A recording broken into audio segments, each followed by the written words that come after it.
All right. Good evening, Alyssa. Do you prefer Liz or Alyssa? I've never really asked you. Either one. Okay, Either because I know one. everyone always refers to you as Liz. So, Yep, all fine with right. me. So let's go ahead and jump into it. Oh, I should tell you I did pick a name. Oh, you did. Okay, good. Yes. Kedi, Kedi. Kedi. I need to write that down.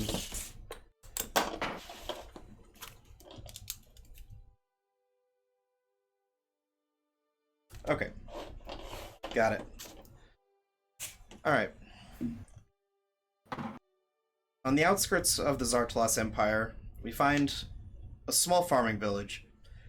A quiet place one can enjoy the simpler things in life. The town is pocketed with all manners of homes ranging from small huts, hobbit-like holes, and homes that are built into the hillside, to full log-on cabins and buildings made of stone. This harmonious village is home to the Knockaway people, a group of sorts hailing from all sorts of backgrounds: Goliaths, gnomes, halflings, humans, and even elves. While they all may come from different lineages, they've lived within this small village as one large, harmonious family. Everyone knows each other and knows how to work well and get along well. On the outskirts of this small town is where our story begins, in a small hobbit-like hole where we find Kedi and Bertold. It was a day like most others, tending to the goats in the garden, as you do most days, until the news came. A child's been missing, and everyone's been up in a roar and a little upset about it, searching for this child. You spent the last few days keeping an eye out for them, but doesn't seem as if one's been found. Within the small, we find the small local within the small local forest just a few miles away from the village. And at the mention, you notice your lover almost become visibly uncomfortable. The following day, a celebration of life is held for this young lad. Bertold seems almost emotional and uncomfortable. As you guys join in the celebration of life, he offers the family one of your guys' homemade bottles of wine, one that you guys have spent many hours on and usually save for yourselves. The later the party got, the worse she began to feel. You tell Bertold that you need to go home. You have a splitting headache, one that almost makes your eyes begin to blur. As you begin to set in and you decide to lay down for the evening, the next morning you awake to almost an unsustainable hunger. The more you eat, the emptier your stomach feels. You shovel in different salads and cheeses and breads, various things, drink copious amounts of wine, but nevertheless, the hunger never fades. You explain to Bertold your sudden discomfort, but to your dismay, he shows no signs of sympathy, shows no shock, no worry. He sighs. Well, I guess it's time I tell you the truth. As he approaches you and wraps your hand in a thick blanket, you watch as he mutters a few words, and underneath his breath and the flick of his hands, the fire begins to light. This is a shock to you, something that you've never seen before, something that he's never been able to do. Well, in the last few weeks, I was foraging through the forest near the old ruins when a man approached me. His body made of bark, with vines and moss and various bits of flora growing across his skin. He introduced himself to me as the Verdant King. He promised me abilities beyond my wildest dreams, a life much longer than the normal human, and an adventure. Knowing myself and the adventures that I'd like to take out into the world, I couldn't resist, but I was blind. So blind to what truly was going on. The Verdant King told me all I need to do is but taste a bit of flesh. It was in that instant that he pulled back a brush and revealed to me a young child who had fallen out of a tree. He lay unconscious in the ground before me. The rest was a blur. As I came back to, I was covered in the boy's blood. A sharp pain in my head and a hunger began to take hold. All I could crave was meat, and I quickly came to realize that this power had been gifted to me was more than power. It was a curse. I'm afraid that my weakness took over me, and I couldn't bear to live the days out alone. And that's why in the days prior I slipped a bit of the boy's blood into your wine during dinner.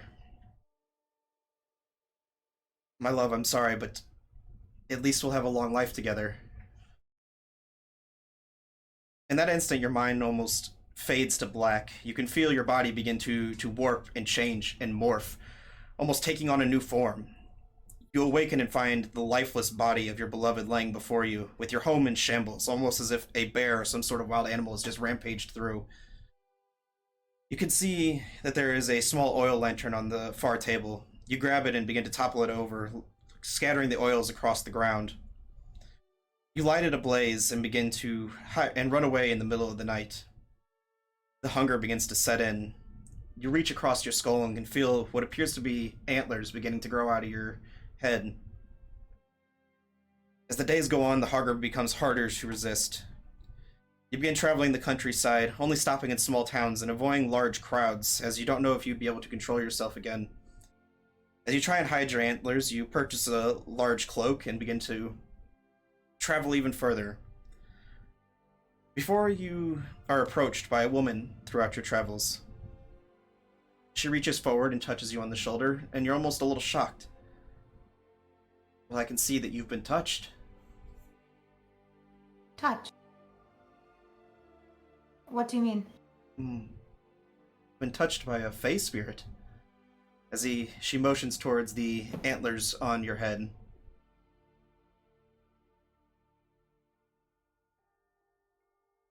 What are these? They came from nowhere. It all went black and I ran. My dear, they're a gift.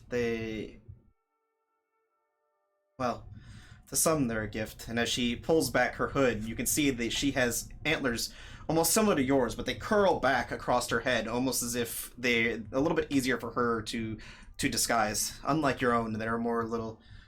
Well, you've never described them, so why don't you tell me? Like deer antlers. Okay, that's Yeah. how. That's I how imagine them like little nubs for yeah, right now. that's kind of how I envisioned it. I did. Yeah, you're right. Well, I to some call it a curse, to others they call it a gift. It depends on who granted you the power, but nevertheless you are touched. Unlike with myself, I have come to know this as a blessing. It's granted me abilities that, while some may frown upon them, I find them useful. I use them to travel the countryside and hide amongst plain sight. I'm but a simple girl. I've lived a very sheltered life. In my simple community, and I guess I didn't have a choice. It was he said something about blood in my wine, and then everything went black. And I'm sorry. What is your name? My name is Nasea. My poor child. I'm so sorry to hear that. Did you say that there was blood involved? There was That's what I was afraid of, and I'm. Let me ask you this: is there an ever burning sensation to consume? eat. Yes. Yes, that is what I was afraid of. You see, these otherworldly beings, these spirits, we'll call them, they have two ways that they can grant their power, or I should say there are two different types. One are spirits of the Fae that grant their power through nature and through a blessing of sorts.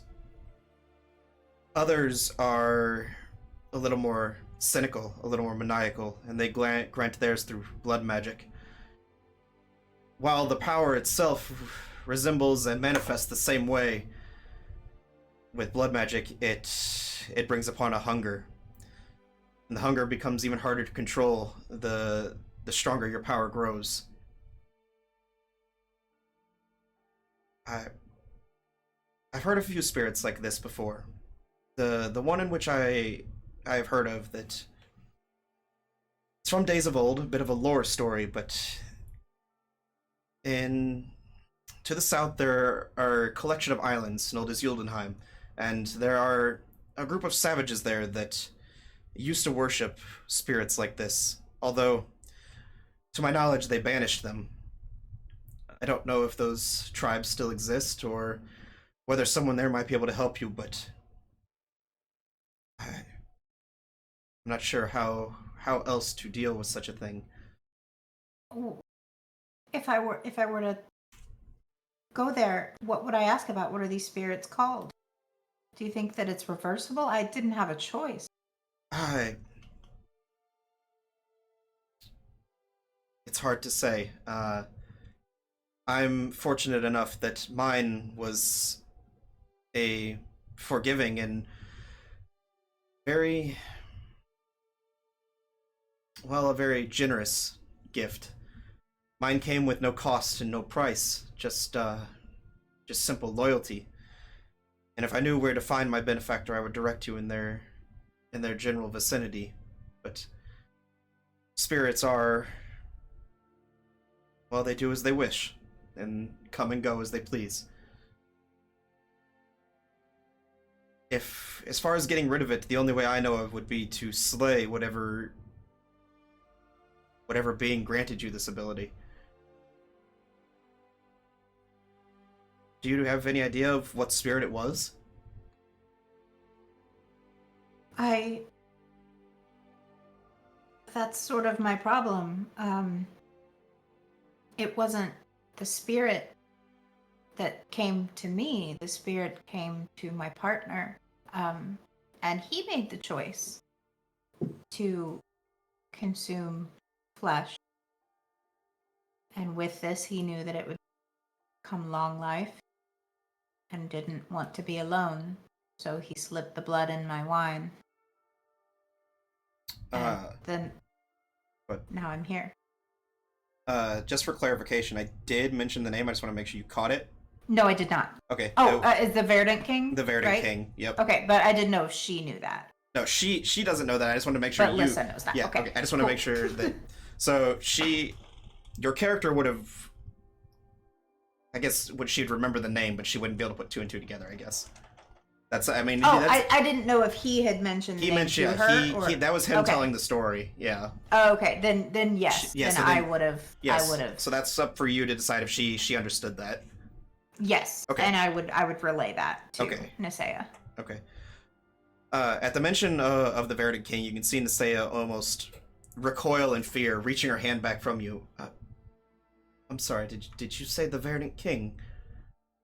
That's what he said. I can make no sense of it. That is one of the kings of the Feywild, a powerful spirit that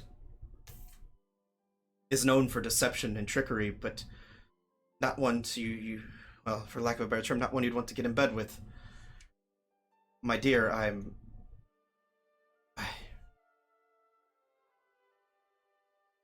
I wish you the best of luck, and I highly suggest you either find a way through the assistance of somebody or through the growth of your own power, be it the giving in to the hunger or finding those that might help you, a way to break your bond of the Verdant King. I would not want to be bound to him, and I can tell just looking at you that you don't either. You mentioned that you have similar abilities to. I do, and you watch as she steps back for a moment, and her body swiftly morphs into that of a large raven. And she just kind of standing there, flapping her wings in front of you, and you can see that she's very easily staring back at you with a curl. Still very aware of her presence before her body swifts back into her human form. But you have no hunger. No, I simply have the gift. What would happen, do you know, if I didn't give it? I assume... Well, it's hard to say. I assume you've had... If you haven't consumed for many days, I assume you'll eventually black out, and your body will force you to give in. It'll find the nearest vessel that it can and feast. Uh, I have no choice. it's hard to say. I'm not well versed in the matter. Only know of what I know through stories. Okay. And you said these tribes of Oldenheim, they might know? In the story, at least, it talks of them somehow banishing or doing away with either the gifts or being able to control their power without the price. If the tribes aren't there, maybe there's something left of their nation, maybe some sort of information that might be able to point you in the right direction, a way to battle this hunger, a way to control your power without paying the price. If Well, then I guess that is my direction. if you don't find your answers there, you can always seek me out within the Naku Circle. I am a druid of the circle, and while I am not a high-ranking member, I can pull a little bit of strings, and perhaps we can't find you a place to belong. How would I contact you? Well, the circle is to the north, within the Ingalna Forest. That is where I'm heading, and I don't venture out very often. But should you need me, just seek me out there. Thank you for everything. I'm very glad you spotted me. I am as well. I I fear more people like us are beginning to make their way known in this world, and more often than not, it is at the price that you are paying, and not the luxurious gift that I have, which is concerning. She kind of passes you a small little, almost like a sigil that's been woven out of vines that appears to be a longbow with antlers kind of growing out of it.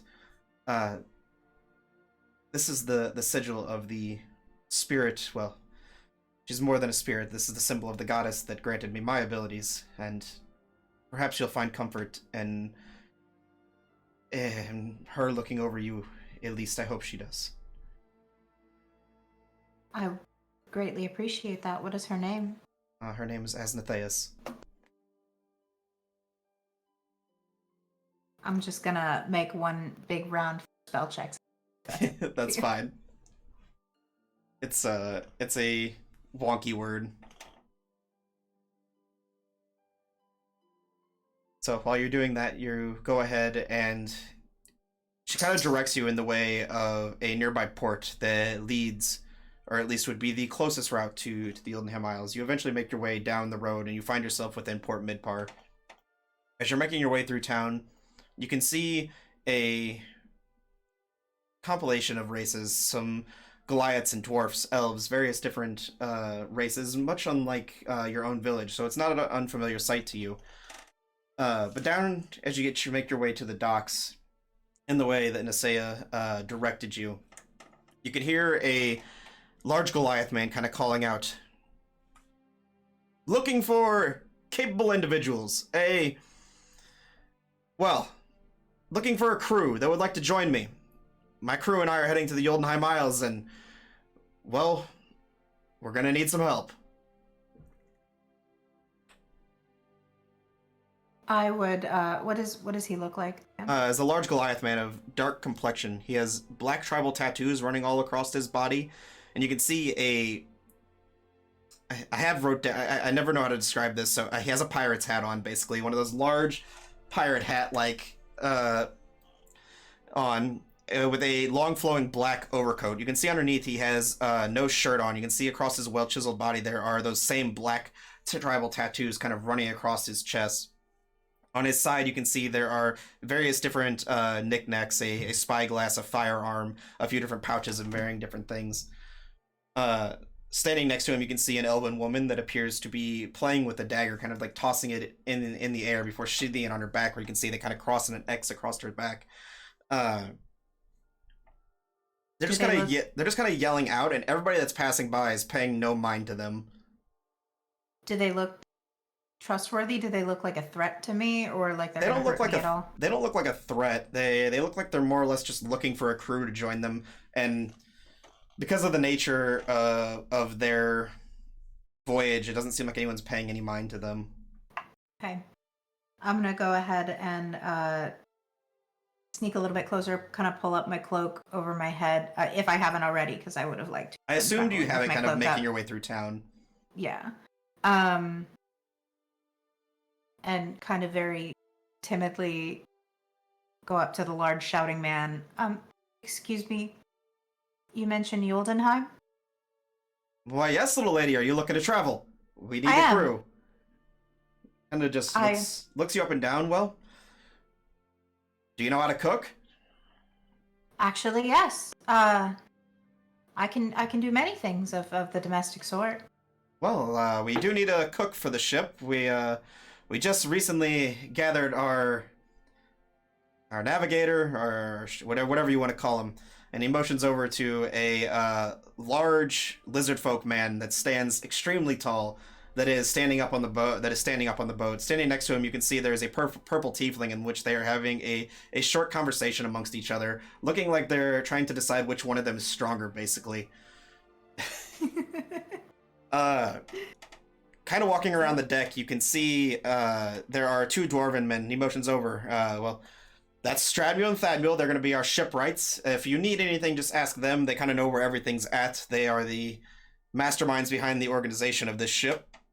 And you can see the two dwarven brothers with kind of dark brown complexion. One a little bit darker and a little bit taller than the other. Two long black beards appear to be brothers. They're basically twins, basically.